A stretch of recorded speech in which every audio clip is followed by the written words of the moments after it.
ನಮಸ್ತೆ ಎಲ್ಲರಿಗೂ. ಪದ್ಮಾ ಜ್ಯೋತಿಷ್ಯ ಶಾಸ್ತ್ರಕ್ಕೆ ನಿಮಗೆಲ್ಲರಿಗೂ ಸ್ವಾಗತ. ಬನ್ನಿ ಇವತ್ತಿನ ಈ ಒಂದು ಸಿಂಹ ರಾಶಿಯವರ ಬಗ್ಗೆ ಏನೆಲ್ಲ ಶುಭ ಫಲಗಳು ಇವೆ ಅಂತ ನಾವು ನೋಡ್ತಾ ಹೋಗೋಣ. ನಿಮ್ಮ ಮನೆಯಲ್ಲಿ ಕುಬೇರ ದೇವ ಶಾಶ್ವತವಾಗಿ ನೆಲೆಯೂರಬೇಕಾ? ಹಾಗಿದ್ರೆ ಈ ಒಂದಷ್ಟು ಸಣ್ಣ ಪರಿಹಾರಗಳು, ಈ ಉಪಾಯಗಳು ಮಾಡಿ. ಆದಷ್ಟು ನೀವು ಈ ಶುಕ್ರವಾರದ ದಿನ ಈ ಕುಬೇರನಿಗೆ ನೀವು ಈ ಹೊಸ್ತಿಲ ಹೊರಗಡೆ ಅಂದ್ರೆ ಹೊಸ್ತಿಲ ಮೇಲೆ ಸಂಜೆ ತಪ್ಪದೆ ನೀವು ಈ ದೀಪವನ್ನ ಹಚ್ಚಿ. ಈ ಸಾಸಿವೆ ಎಣ್ಣೆಯಿಂದ ದೀಪವನ್ನ ಹಚ್ಚೋದ್ರಿಂದ ಶಾಶ್ವತವಾಗಿ ಕುಬೇರ ಮನೆಯಲ್ಲಿ ನೆಲೆಯೂರ್ತಾರೆ.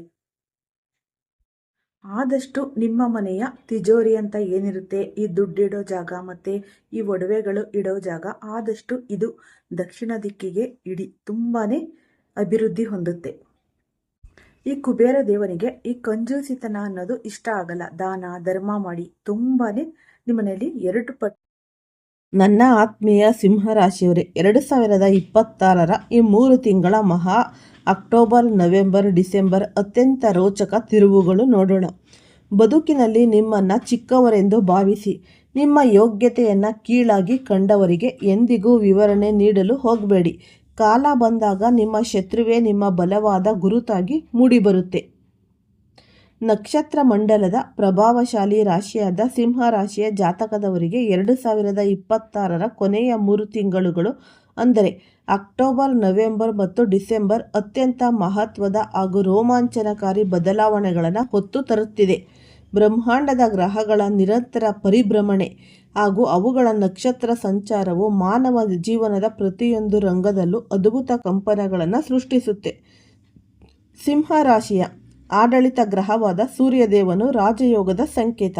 ಪ್ರಸ್ತುತ ಗ್ರಹಗಳ ಸ್ಥಾನವನ್ನು ಸೂಕ್ಷ್ಮವಾಗಿ ಗಮನಿಸಿದಾಗ ಈ 3 ತಿಂಗಳುಗಳಲ್ಲಿ ನಿಮ್ಮ ಬದುಕನ್ನು ಸಂಪೂರ್ಣವಾಗಿ ಬದಲಾಯಿಸಬಲ್ಲ 6 ಪ್ರಮುಖ ಘಟನಾವಳಿಗಳು ಜರುಗಲಿವೆ. ಅಂದರೆ ವಿದೇಶಿ ಪ್ರಯಾಣ ಆಗಿರ್ಬೋದು, ದೂರದ ಊರಿನ ಯೋಗ ಮತ್ತು ನೂತನ ಆನಂದದ ಅಧ್ಯಾಯ. ಸಿಂಹರಾಶಿಯ ಅಧಿಪತಿ ಅಂದರೆ ಸಿಂಹರಾಶಿಯ ಜಾತಕದವರಿಗೆ 9ನೇ ಹಾಗೂ 4ನೇ ಮನೆಯ ಅಧಿಪತಿಯಾದ ಮಂಗಳ ಗ್ರಹ 12ನೇ ಮನೆಯಲ್ಲಿ ಸ್ಥಿತಗೊಂಡಿರೋದು. ಈ ಒಂದು ಗ್ರಹ ಸ್ಥಿತಿಯು ನವೆಂಬರ್ 12ರವರೆಗೆ ಮುಂದುವರಿಯುತ್ತೆ. ಜ್ಯೋತಿಷ್ಯ ಶಾಸ್ತ್ರದ ಪ್ರಕಾರ 4ನೇ ಮನೆ ಗೃಹ ಮತ್ತು ಸುಖದ ಸಂಕೇತ, 9ನೇ ಮನೆ ಭಾಗ್ಯ ಹಾಗೂ 12ನೇ ಮನೆ ವಿದೇಶ ಅಥವಾ ದೂರದ ಸ್ಥಳಗಳ ಒಂದು ಪ್ರತೀಕ. ಈ ಮನೆ ತೊರೆದು ದೂರ ಪ್ರಯಾಣ ಮಾಡೋದು, ನಿಮ್ಮ ಸ್ವಂತ ಊರು ಅಥವಾ ವಾಸಸ್ಥಳದಿಂದ ದೂರ ಹೋಗಲು ದೀರ್ಘಕಾಲದಿಂದ ಯೋಜನೆ ರೂಪಿಸುತ್ತಿದ್ದರೆ ಈ ಸಮಯ ಅತ್ಯಂತ ಸೂಕ್ತವಾಗಿದೆ. ವೈಯಕ್ತಿಕ ಸಂತೋಷ, ವಿಶ್ರಾಂತಿ ಮತ್ತು ಹೊಸ ಅನುಭವಗಳಿಗಾಗಿ ದೀರ್ಘ ಪ್ರವಾಸಗಳು ಕೈಗೂಡಲಿವೆ. ವೈಯಕ್ತಿಕ ಜಾಗರೂಕತೆ. ಮಂಗಳನು 12ನೇ ಮನೆಯಲ್ಲಿ ನೀಚ ಸ್ಥಾನವನ್ನು ತಲುಪುವುದರಿಂದ ದೂರದ ಪ್ರಯಾಣದ ಸಮಯದಲ್ಲಿ ಅನಗತ್ಯವಾದ ಈ ವಿವಾದಗಳಿಂದ ದೂರವಿರುವುದು ಅತ್ಯಗತ್ಯ. ನಿಮ್ಮ ಕೋಪ ಹಾಗೂ ಭಾವನೆಗಳನ್ನು ಹದ್ದುಬಸ್ತಿನಲ್ಲಿ ಇಟ್ಟುಕೊಳ್ಳುವುದು ಶ್ರೇಯಸ್ಕರ. ಅಕ್ಟೋಬರ್ 31ರವರೆಗೆ ಗುರುಗ್ರಹದ ಶುಭ ದೃಷ್ಟಿಯೂ ಸಹ ಈ ದೂರ ಪ್ರಯಾಣದ ಯೋಗಕ್ಕೆ ಅತ್ಯಂತ ಪೂರಕ ಬಲವನ್ನು ನೀಡುತ್ತೆ. ಬದುಕಿನಲ್ಲಿ ಮಹತ್ವದ ಒಂದಷ್ಟು ನಿರ್ಧಾರಗಳು ಮತ್ತು ವೃತ್ತಿಪರ ನವಚೇತನ. ಸೂರ್ಯದೇವನು ನಿಮ್ಮ ಜಾತಕದ ಪ್ರಥಮ ಮನೆಯಿಂದ ದ್ವಿತೀಯ, ತೃತೀಯ, ಚತುರ್ಥ ಹಾಗೂ ಪಂಚಮ ಮನೆಗಳತ್ತ ಸಂಚರಿಸುವಾಗ ನಿಮ್ಮ ಆಲೋಚನಾ ಶಕ್ತಿ ಮತ್ತು ನಿರ್ಧಾರ ತೆಗೆದುಕೊಳ್ಳುವ ಸಾಮರ್ಥ್ಯವು ಅಗಾಧವಾಗಿ ಹೆಚ್ಚಾಗುತ್ತೆ. ವಿದ್ಯಾರ್ಥಿಗಳು ಹಾಗೂ ಸ್ಪರ್ಧಾತ್ಮಕ ಪರೀಕ್ಷೆಗಳಿಗೆ ಸಿದ್ಧರಾಗುತ್ತಿರುವ ಯುವಕರು ತಮ್ಮ ವಿದ್ಯಾಭ್ಯಾಸದ ಶೈಲಿಯಲ್ಲಿ ವೈಜ್ಞಾನಿಕ ಬದಲಾವಣೆಗಳನ್ನು ತರುತ್ತಾರೆ. ನೂತನ ಈ ಕೋಚಿಂಗ್ಗಳಿಗೆ ಸೇರ್ಪಡೆಯಾಗುವುದು ಅಥವಾ ಈ ಹೊಸ ತರಬೇತಿ ಸಂಸ್ಥೆಗಳನ್ನು ಆಯ್ಕೆ ಮಾಡಿಕೊಳ್ಳಲು ಇದು ಒಂದು ಸುವರ್ಣ ಕಾಲ. ನಾಯಕತ್ವದ ಕಲ್ಪನೆಗಳು. ಸರ್ಕಾರಿ ವಲಯದ ಉದ್ಯೋಗ ಬಯಸುವವರಿಗೆ ಹಾಗೂ ವೃತ್ತಿ ಜೀವನದಲ್ಲಿ ಹೊಸ ಎತ್ತರಕ್ಕೆ ಏರಲು ಬಯಸುವವರಿಗೆ ತಮ್ಮದೇ ಆದ ಸ್ವತಂತ್ರ ಹಾಗೂ ದಿಟ್ಟ ನಿರ್ಧಾರಗಳು ಯಶಸ್ಸಿನ ಬಾಗಿಲನ್ನು ತೆರೆಯಲಿವೆ. ಪ್ರೇಮ ಜೀವನ. ಹೊಸ ಬಾಂಧವ್ಯ ಮತ್ತು ವಿಚ್ಛೇದನಗೊಂಡ ಸಂಬಂಧಗಳ ಪುನರ್ಮಿಲನ. ಶುಕ್ರ ಮತ್ತು ಬುಧ ಗ್ರಹಗಳ ಸಂಯೋಜನೆ ಹಾಗೂ ಪ್ರಥಮ ಭಾವಕ್ಕೆ ಗುರುಗ್ರಹದ ಆಗಮನವು ಸಿಂಹ ರಾಶಿಯವರ ಪ್ರೇಮ ಜೀವನದಲ್ಲಿ ಹೊಸ ವಸಂತವನ್ನು ತರಲಿದೆ.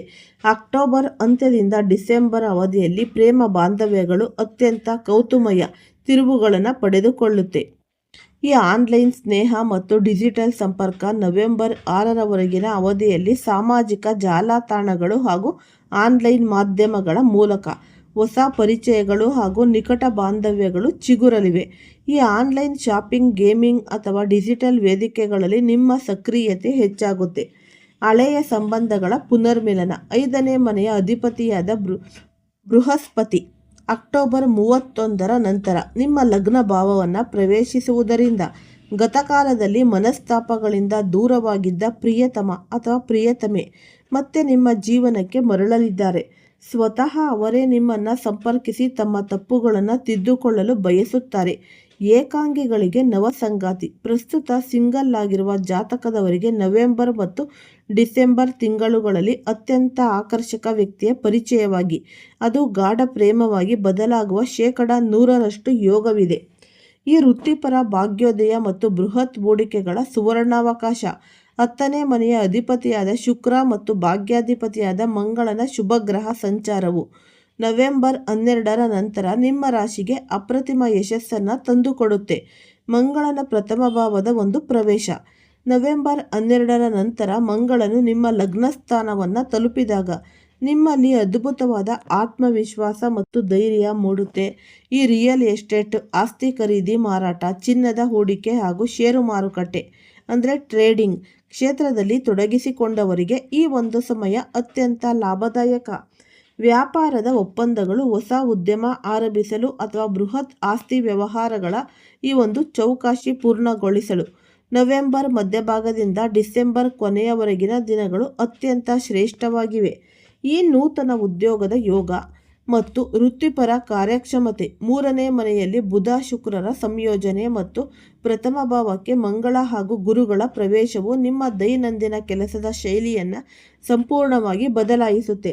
ಈ ಉದ್ಯೋಗಾವಕಾಶಗಳು ಅಂದರೆ ದೀರ್ಘಕಾಲದಿಂದ ಉದ್ಯೋಗಕ್ಕಾಗಿ ಹುಡುಕಾಟ ನಡೆಸುತ್ತಿರುವವರಿಗೆ ಅಥವಾ ಪ್ರಸ್ತುತ ಕೆಲಸವನ್ನು ಬದಲಾಯಿಸಲು ಬಯಸುತ್ತಿರುವವರಿಗೆ ನವೆಂಬರ್ ಮತ್ತು ಡಿಸೆಂಬರ್ ತಿಂಗಳುಗಳು ಈ ವರಪ್ರದಾನವಾಗಲಿದೆ. ನೂತನ ಉದ್ಯೋಗಾವಕಾಶಗಳು ಹುಡುಕಿಕೊಂಡು ಬರುತ್ತೆ. ಈ ಪರಿಪಕ್ವತೆ ಮತ್ತು ಕೌಶಲ್ಯಾಭಿವೃದ್ಧಿ. ಬೃಹಸ್ಪತಿಯು ನಿಮ್ಮ ರಾಶಿಯನ್ನು ಪ್ರವೇಶಿಸುವುದರಿಂದ ನಿಮ್ಮಲ್ಲಿ ಕಾರ್ಯಕ್ಷಮತೆ ಅನ್ನೋದು ಹೆಚ್ಚುತ್ತೆ. ಹಳೆಯ ತಪ್ಪುಗಳಿಂದ ಪಾಠ ಕಲಿಯುವ ಮೂಲಕ ಉದ್ಯೋಗ ಕ್ಷೇತ್ರದಲ್ಲಿ ಮೇಲಾಧಿಕಾರಿಗಳಿಂದ ಅಪಾರ ಮೆಚ್ಚುಗೆ ಹಾಗೂ ಪ್ರಶಂಸೆಯನ್ನು ಗಳಿಸುವಿರಿ. ವಿವಾಹ ಯೋಗ, ಸಂತಾನ ಭಾಗ್ಯ ಮತ್ತು ಆರೋಗ್ಯದ ರಕ್ಷಣೆ.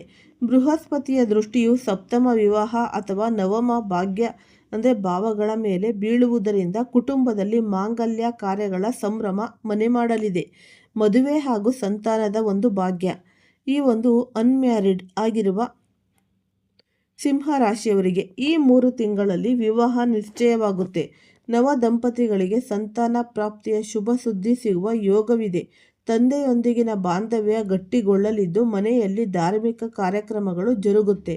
ಆರೋಗ್ಯ ವಹಿಸಬೇಕಾದ ಮುನ್ನೆಚ್ಚರಿಕೆಗಳು. ಶನಿಯ ದೈಯ ಪ್ರಭಾವದಿಂದಾಗಿ ಹೊಟ್ಟೆಗೆ ಸಂಬಂಧಿಸಿದ ಸಮಸ್ಯೆಗಳು, ಈ ಗಂಟಲಿನ ಸೋಂಕು ಹಾಗೂ ಉಸಿರಾಟದ ಸಣ್ಣ ಪುಟ್ಟ ತೊಂದರೆಗಳು ಕಾಣಿಸಿಕೊಳ್ಳಬಹುದು.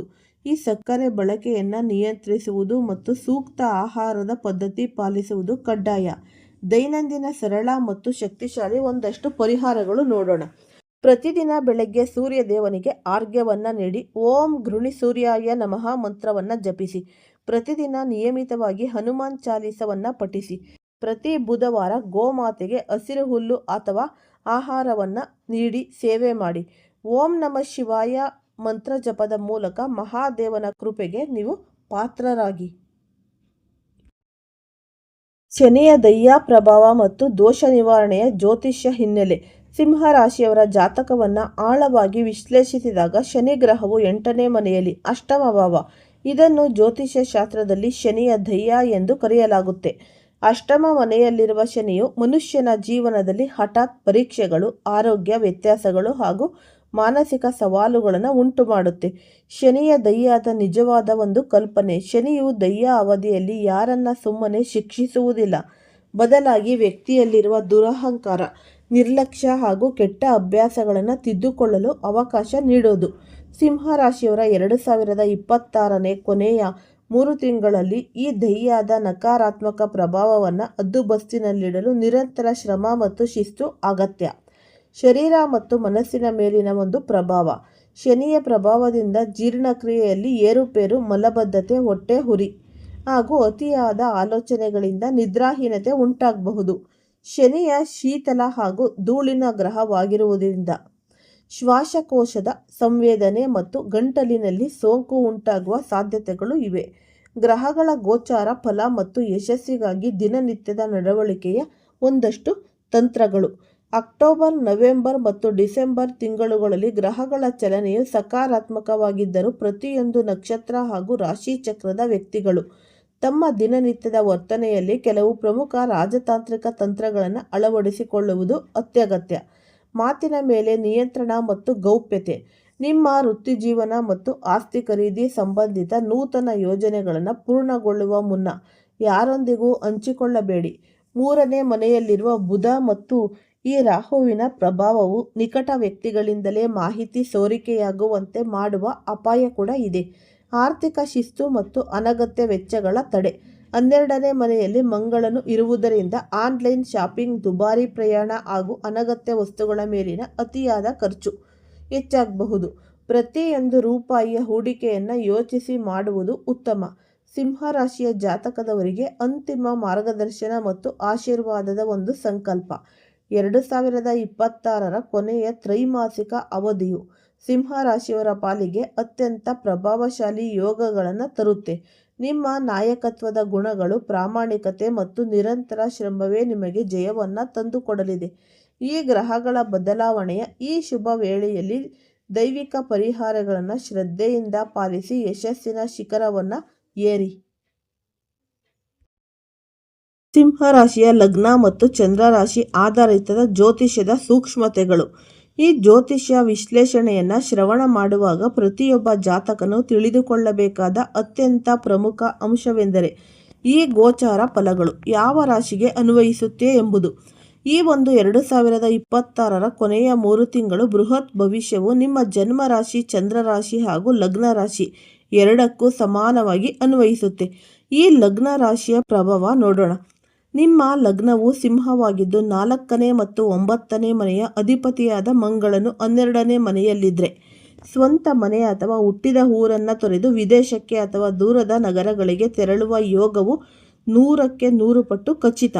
ಲಗ್ನವು ಶರೀರ ಮತ್ತು ಭೌತಿಕ ಅಸ್ತಿತ್ವವನ್ನು ಸೂಚಿಸುವುದರಿಂದ ಈ ಬದಲಾವಣೆಗಳು ಪ್ರತ್ಯಕ್ಷವಾಗಿ ನಿಮ್ಮ ಜೀವನದಲ್ಲಿ ಸಂಭವಿಸುತ್ತೆ. ಈ ಚಂದ್ರ ರಾಶಿಯ ಒಂದು ಪ್ರಭಾವ.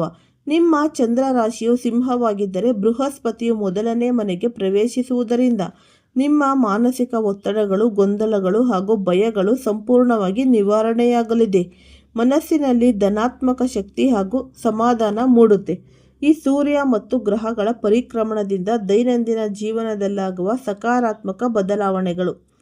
ಸೂರ್ಯದೇವನು ಬ್ರಹ್ಮಾಂಡದ ರಾಜ ಮತ್ತು ಸಿಂಹ ರಾಶಿಯ ಅಧಿಪತಿ. ಸೂರ್ಯನು ತನ್ನ ರಾಶಿ ಚಕ್ರದ ಯಾನದಲ್ಲಿ ದ್ವಿತೀಯ, ತೃತೀಯ ಹಾಗೂ ಚತುರ್ಥ ಭಾವಗಳನ್ನು ಹಾದು ಹೋಗುವಾಗ ಪ್ರತಿಯೊಂದು ಹಂತದಲ್ಲೂ ಭಿನ್ನವಾದ ಫಲಗಳನ್ನು ನೀಡ್ತಾನೆ. ಈ ದ್ವಿತೀಯ ಭಾವದಲ್ಲಿ ಸೂರ್ಯ ಧನ ಮತ್ತು ಕುಟುಂಬ, ಆರ್ಥಿಕ ಹರಿವು ಹೆಚ್ಚಾಗುತ್ತೆ. ಸಭಾಂಗಣದಲ್ಲಿ ಅಥವಾ ಸಾರ್ವಜನಿಕವಾಗಿ ನೀವು ಮಾತನಾಡುವ ಮಾತುಗಳಿಗೆ ಅಪಾರ ಬೆಲೆ ಸಿಗುತ್ತೆ. ಕುಟುಂಬದಲ್ಲಿ ದೀರ್ಘಕಾಲದಿಂದ ಇದ್ದ ಸಣ್ಣ ಪುಟ್ಟ ಕಲಹಗಳು ಬಗೆಹರಿಯುತ್ತೆ. ಈ ತೃತೀಯ ಭಾವದಲ್ಲಿ ಸೂರ್ಯ ಧೈರ್ಯ ಮತ್ತು ಸೋದರ ಬಾಂಧವ್ಯ. ನಿಮ್ಮ ಸಾಹಸ ಮನೋಭಾವ ಹೆಚ್ಚಾಗುತ್ತೆ. ಹೊಸ ಉದ್ಯಮ ಅಥವಾ ಕೌಟುಂಬಿಕ ಜವಾಬ್ದಾರಿಗಳನ್ನು ವಹಿಸಿಕೊಳ್ಳಲು ಹಿಂಜರಿಯುವುದಿಲ್ಲ. ಈ ಕಿರಿಯ ಸಹೋದರ ಸಹೋದರಿಯರಿಂದ ಸಂಪೂರ್ಣ ಸಹಕಾರ ದೊರೆಯುತ್ತೆ. ಈ ಚತುರ್ಥ ಭಾವದಲ್ಲಿ ಸೂರ್ಯ ಸುಖ ಮತ್ತು ವಾಹನದ ಒಂದು ಯೋಗ. ಹೊಸ ವಾಹನ ಖರೀದಿ ಅಥವಾ ಮನೆ ನವೀಕರಣ ಮಾಡುವ ನಿಮ್ಮ ಆಸೆಗಳು ಈ 3 ತಿಂಗಳುಗಳಲ್ಲಿ ಈಡೇರುತ್ತೆ. 2026ರ ಕೊನೆಯ ತ್ರೈಮಾಸಿಕದ ಸಂಪೂರ್ಣ ಕಾರ್ಯತಂತ್ರ ಮತ್ತು ಮಹತ್ವದ ಒಂದು ಸಾರಾಂಶ. ಸಿಂಹರಾಶಿಯ ಬಂಧುಗಳೇ, 2026ರ ಅಕ್ಟೋಬರ್, ನವೆಂಬರ್, ಡಿಸೆಂಬರ್ ತಿಂಗಳುಗಳು ನಿಮ್ಮ ಬದುಕಿನ ಹೊಸ ಸ್ವರ್ಣಯುಗಕ್ಕೆ ನಾಂದಿ ಹಾಡಲಿವೆ. ಶನಿಯ ದೈಯ ಪ್ರಭಾವದಿಂದ ಸಣ್ಣ ಪುಟ್ಟ ಆರೋಗ್ಯದ ವ್ಯತ್ಯಾಸಗಳು ಹಾಗೂ ಖರ್ಚುಗಳು ಬಂದರೂ ಗುರು, ಮಂಗಳ ಮತ್ತು ಸೂರ್ಯರ ಅದ್ಭುತ ರಾಜಯೋಗವು ನಿಮ್ಮನ್ನು ಯಶಸ್ಸಿನ ಉನ್ನತ ಶಿಖರಕ್ಕೆ ಕರೆದೊಯ್ಯಲಿದೆ. ಧೈರ್ಯದಿಂದ ನಿರ್ಧಾರಗಳನ್ನು ತೆಗೆದುಕೊಳ್ಳಿ. ಹಳೆಯ ತಪ್ಪುಗಳನ್ನು ತಿದ್ದುಕೊಂಡು ಮುನ್ನಡೆಯಿರಿ ಮತ್ತು ಭಗವಂತನ ಕೃಪೆಗೆ ಆದಷ್ಟು ಪಾತ್ರರಾಗಿ. ಈ ಧರ್ಮ, ಕರ್ಮ ಮತ್ತು ಗ್ರಹಗಳ ಸ್ಥಿರಾಂತರದ ಆಳವಾದ ಒಂದು ವಿಶ್ಲೇಷಣೆಯನ್ನು ನಾವು ನೋಡೋಣ. ಜ್ಯೋತಿಷ್ಯ ಶಾಸ್ತ್ರದಲ್ಲಿ ಪ್ರತಿಯೊಂದು ಗ್ರಹಕ್ಕೂ ತನ್ನದೇ ಆದ ಧಾರ್ಮಿಕ ಹಾಗೂ ಕರ್ಮಕಾರಕ ಮಹತ್ವವಿದೆ. ಸಿಂಹ ರಾಶಿಯ ಜಾತಕದವರಿಗೆ 2026ರ ಕೊನೆಯ ತ್ರೈಮಾಸಿಕದಲ್ಲಿ ಸಂಭವಿಸುವ ಗ್ರಹಗಳ ಗೋಚಾರವು ಕೇವಲ ಭೌತಿಕ ಲಾಭಗಳನ್ನು ಮಾತ್ರವಲ್ಲದೆ ಆಂತರಿಕ ಆತ್ಮಶೋಧನೆಗೂ ದಾರಿ ಮಾಡಿಕೊಡುತ್ತೆ.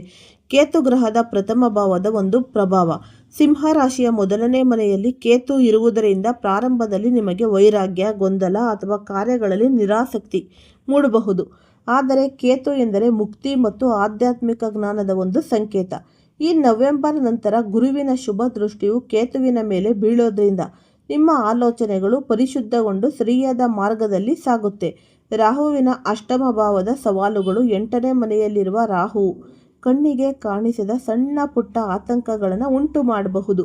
ಹಠಾತ್ ಧನಲಾಭದ ಜೊತೆಗೆ ಅನಿರೀಕ್ಷಿತ ವೆಚ್ಚಗಳನ್ನು ತರಬಹುದು. ಆದ್ದರಿಂದ ಷೇರು ಮಾರುಕಟ್ಟೆ ಅಥವಾ ಯಾವುದೇ ಹೂಡಿಕೆಯಲ್ಲಿ ಅಪರಿಚಿತರ ಮಾತನ್ನು ಕೇಳಿ ನಿರ್ಧಾರ ತೆಗೆದುಕೊಳ್ಳುವುದು ತುಂಬಾನೇ ಅಪಾಯಕಾರಿ. ವಾರಗಳ ಆಧಾರಿತ ಪ್ರಮುಖ ದಿನಗಳು ಮತ್ತು ಶುಭ ಮುಹೂರ್ತಗಳ ಒಂದು ಮಾರ್ಗದರ್ಶನ. ಅಕ್ಟೋಬರ್, ನವೆಂಬರ್ ಮತ್ತು ಡಿಸೆಂಬರ್ ತಿಂಗಳುಗಳಲ್ಲಿ ಸಿಂಹ ರಾಶಿಯವರು ತಮ್ಮ ಪ್ರಮುಖ ಕಾರ್ಯಗಳನ್ನು ಯಶಸ್ವಿಗೊಳಿಸಲು ಜ್ಯೋತಿಷ್ಯ ಶಾಸ್ತ್ರದ ಪ್ರಕಾರ ಸೂಕ್ತ ದಿನಗಳನ್ನು ಆಯ್ಕೆ ಮಾಡಿಕೊಳ್ಳುವುದು ಸೂಕ್ತ. ಈ ರವಿವಾರ ಅಂದರೆ ಸೂರ್ಯನ ದಿನ. ನಿಮ್ಮ ಆಡಳಿತ ಗ್ರಹ ಸೂರ್ಯನಾಗಿ ಇರೋದ್ರಿಂದ ಹೊಸ ಕೆಲಸಗಳ ಆರಂಭ, ಕೆಲಸದ ಅರ್ಜಿ ಸಲ್ಲಿಸುವುದು ಅಥವಾ ಮೇಲಾಧಿಕಾರಿಗಳನ್ನು ಭೇಟಿಯಾಗಲು ರವಿವಾರ ಅತ್ಯಂತನೇ ಶ್ರೇಷ್ಠ. ಈ ಮಂಗಳದ ದಿನ ರಿಯಲ್ ಎಸ್ಟೇಟ್, ಭೂಮಿ ಖರೀದಿ, ವಾಹನ ಡೀಲಿಂಗ್ ಅಥವಾ ಕೋರ್ಟ್ ಕಚೇರಿಗಳಿಗೆ ಮಂಗಳವಾರದ ದಿನಗಳು ಅತ್ಯಂತನೇ ಶುಭ ಫಲಗಳನ್ನು ನೀಡುತ್ತವೆ. ಈ ಗುರುವಾರ ಬೃಹಸ್ಪತಿಯ ದಿನ. ವಿದ್ಯಾಭ್ಯಾಸ, ಮದುವೆ, ಮಾತುಕತೆ, ಜಾತಕ ಪರಿಶೀಲನೆ ಹಾಗೂ ಆಧ್ಯಾತ್ಮಿಕ ಚಿಂತನೆಗಳಿಗೆ ಗುರುವಾರವನ್ನು ಆಯ್ಕೆ ಮಾಡಿಕೊಳ್ಳಿ. ಸಿಂಹ ರಾಶಿಯವರ 2026ರ ಮಾಸಿಕ ಕಾರ್ಯತಂತ್ರದ ಸಮಗ್ರ ನೋಟ. ಅಕ್ಟೋಬರ್ ತಿಂಗಳು ವಿದೇಶಿ ಹಾಗೂ ದೂರದ ಪ್ರಯಾಣಗಳ ಯೋಜನೆಗೆ ಸೂಕ್ತ. ನಿಮ್ಮ ಆರೋಗ್ಯ ಮತ್ತು ನಡವಳಿಕೆಯಲ್ಲಿ ಶಿಸ್ತನ್ನು ಕಾಯ್ದುಕೊಳ್ಳಿ. ಈ ನವೆಂಬರ್ ತಿಂಗಳು ಉದ್ಯೋಗ ಬದಲಾವಣೆ, ಹೊಸ ಆಸ್ತಿ ಖರೀದಿ ಮತ್ತು ಪ್ರೇಮ ಬಾಂಧವ್ಯಗಳಿಗೆ ಅತ್ಯಂತ ಸುವರ್ಣ ಸಮಯ. ಡಿಸೆಂಬರ್ ತಿಂಗಳು ವಿವಾಹ ನಿಶ್ಚಯ, ಆರ್ಥಿಕ ಪ್ರಗತಿ, ಸಂತಾನ, ಶುಭವಾರ್ತೆ ಹಾಗೂ ವರ್ಷದ ಯಶಸ್ವಿಗೆ ಅಂತಿಮ ನಿರ್ಣಯ, ಮನೋಬಲ ಮತ್ತು ದೈವಿಕ ಶಕ್ತಿಗಳ ಒಂದು ಸಮ್ಮಿಲನ. ಸಿಂಹ ರಾಶಿಯವರ ಬದುಕಿನಲ್ಲಿ 2026 ಅಕ್ಟೋಬರ್, ನವೆಂಬರ್ ಮತ್ತು ಡಿಸೆಂಬರ್ ತಿಂಗಳುಗಳು ಮಹತ್ವದ ಇತಿಹಾಸವನ್ನು ಸೃಷ್ಟಿಸುತ್ತೆ. ಬ್ರಹ್ಮಾಂಡದ ನಕ್ಷತ್ರ ಮಂಡಲಗಳು ನಿಮ್ಮ ಪರವಾಗಿ ನಿಂತಾಗ ನೀವು ಮಾಡಬೇಕಾದದ್ದು ಇಷ್ಟೇ: ಧೈರ್ಯದಿಂದ ಧನಾತ್ಮಕ ಹೆಜ್ಜೆಗಳನ್ನು ಇಡೋದು. ಆತ್ಮವಿಶ್ವಾಸವೇ ನಿಮ್ಮ ನಿಜವಾದ ಶಕ್ತಿ. ಸಿಂಹವು ಕಾಡಿನ ರಾಜನಿದ್ದಂತೆ. ಪ್ರಕೃತಿಯೇ ನಿಮಗೆ ನಾಯಕತ್ವದ ಗುಣಗಳನ್ನು ಬಳುವಳಿಯಾಗಿ ನೀಡಿವೆ. ಶನಿಯ ದಯ್ಯ ಅಥವಾ ಅಡೆತಡೆಗಳು ಎಷ್ಟೇ ಬಂದರೂ ನಿಮ್ಮ ಆತ್ಮವಿಶ್ವಾಸ ಮತ್ತು ದೈವಿಕ ಕೃಪೆಯ ಮುಂದೆ ಅವು ನಿಷ್ಪ್ರಯೋಜಕವಾಗುತ್ತೆ. ಈ ಮಾನಸಿಕ ಒಂದು ಪ್ರಶಾಂತತೆ ಹಾಗೂ ಧ್ಯಾನ. ದೈನಂದಿನ ಒತ್ತಡಗಳನ್ನು ದೂರವಿಡಿ, ಆದಷ್ಟು ಮುನ್ನೆಚ್ಚರಿಕೆಯಿಂದ ಇರಿ. ನನ್ನ ಆತ್ಮೀಯ ಸಿಂಹರಾಶಿಯವರೇ, ಏನೆಲ್ಲ ಶುಭ ಫಲಗಳು ನಿಮಗೆ ದೊರಕುತ್ತೆ ಅನ್ನೋದು ನಾನು ಈಗಾಗಲೇ ತಿಳಿಸ್ಕೊಟ್ಟಿದ್ದೀನಿ. ಈ ವಿಡಿಯೋನ ಫಸ್ಟಿಂದ ಹಿಡಿದು ಕೊನೆ ತನಕ ಸ್ಕಿಪ್ ಮಾಡ್ದಲೇ ನೋಡಿದ್ರೆ ತುಂಬಾ ಉಪಯುಕ್ತವಾದ ಮಾಹಿತಿ ನಿಮಗೆ ಲಭಿಸುತ್ತೆ. ಈ ವಿಡಿಯೋ ಇಷ್ಟ ಆಗಿದ್ದಲ್ಲಿ ಪುಟ್ಟದೊಂದು ಲೈಕ್ ಕೊಡೋದನ್ನ ಮರಿಬೇಡಿ. ಈ ರಾಶಿಯವರು ಯಾರೆಲ್ಲ ಇದ್ದೀರಾ ಅವರು ಹೆಚ್ಚಾಗಿ ಈ ವಿಡಿಯೋನ ಎಲ್ಲರಿಗೂ ಕೂಡ ಶೇರ್ ಮಾಡಿ. ಓಂ ಶ್ರೀ ಶನೇಶ್ವರಾಯ ನಮಃ ಅಂತ ಕಮೆಂಟ್ ಬಾಕ್ಸ್ನಲ್ಲಿ ಕಮೆಂಟನ್ನು ಹಾಕಿ. ಸರ್ವೇ ಜನ ಸುಖಿನೋ ಭವಂತು. ಎಲ್ಲರಿಗೂ ಸಹ ಧನ್ಯವಾದಗಳು.